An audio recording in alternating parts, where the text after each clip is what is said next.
Қадарыңыз қалай қыздар? Біздің жұмысымыз өте жауапты.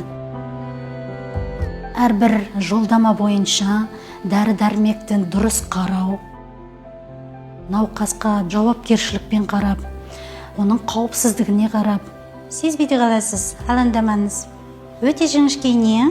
Соңына дейін емін алып болғанша дейін жағдайын жақсы мекен, жоқ бекен дұрысын қарап, шығарып салғанша дейін барлығы да біздің жұмысымыз жауапты.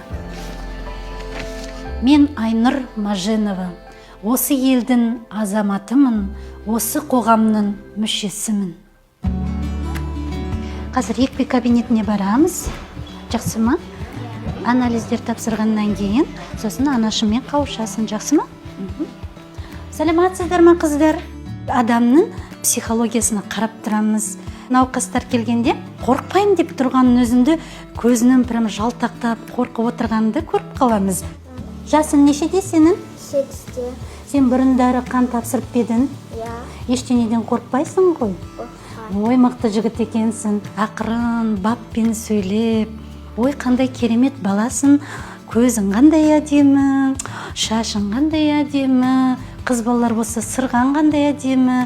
Бұны бізде отвлекающий маневр деп атайды. Сөйлесіп атып, біз өз шаруамызды тындырып отырып, сезбей қалатын кездерде болады да, олар аң-таң болып, уа, мен неден қорқатын адам, прямо сезбейді қалдым ғой, мынау қандай бір керемет күшті деп.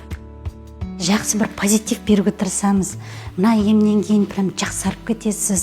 Сондай бір күш-қуат беріп, шабытымызды беріп айтқанда, олардың көңіл күйлері көтеріліп, осы мейірбикелердің бір ауыз сөзі бізге керемет жағат, осы прям бір жазылып кеткендей боламыз деп айтқанда, керемет бір күйде боламыз.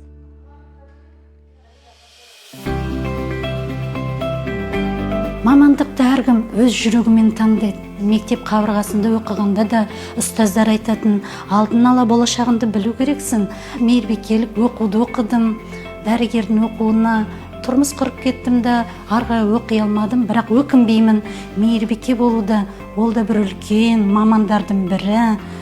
Ең бірінші қол ұшын беріп, көмек бере білу өте маңызды профессия ғой. Жақсы мейірбике болу үшін сен ең бірінші өз мамандығыңды жақсы көру керексің. Жақсы көрсең, ешбір қиыншылық саған қиын болмай көрінеді. Мейірбикелер дәрігерлерден кейде асып тұрмаса, кем емес деп айтатындар да көп. Өте қатты риза болып қаламыз. Риза болғанда, шынымен де бұл мамандық керемет екен. Менің қолымнан жақсы көмек көргендер үшін қатты қуанамын. Мен таңдауымды жасадым. Мен мейірбикемін.